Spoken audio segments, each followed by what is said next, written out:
Merhaba çocuklar. Biz oğlumla çok güzel bir sürpriz hazırladık. Figür oyuncağımız var bizim Şirin. Şirin babam anneciğim. Kolum çıktı. Onu yıkalım mı anneciğim? Ona çok güzel bir küçük bir pasta aldık.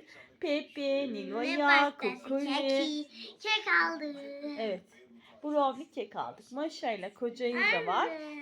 Beraber şarkı eşliğinde doğum gününü kutlayacağız, oynayacağız, eğleneceğiz. Şimdi oğlumla çok güzel bir sürpriz hazır. Oğlum da konuşsun. Ona da hediye aldı. Söyle bakayım ne aldın anneciğim? Elinde bir oyuncak görüyorum sanki. Evet. Şimdi mumumuzu yakalım. Oğlum üfleyecek. Beraber şarkı söyleyip eğleneceğiz. Oğlum söylüyor musun şarkımızı?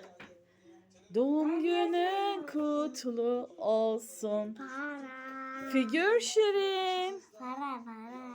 Yeni yaşın kutlu olsun. Figür Şirin.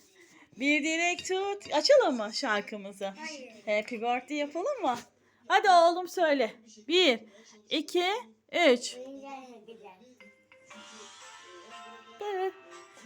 İki doğdun. Söyle. Söyle anneciğim. Üflesin. 1, 2, 3. Hadi.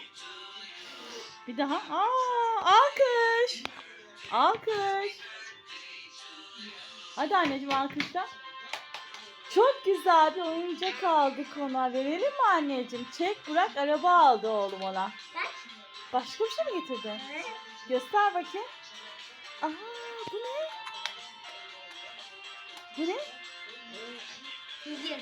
Figür oyuncak mı? Figür oyuncak almış Şirin babaya. Şirin baba mı? Bunun adı ne anneciğim? Şirin mi? Mutlu yıllar. Videomuzu beğenmeyi, kanalımıza abone olmayı unutmayın. Sizi çok seviyoruz. Bay bay.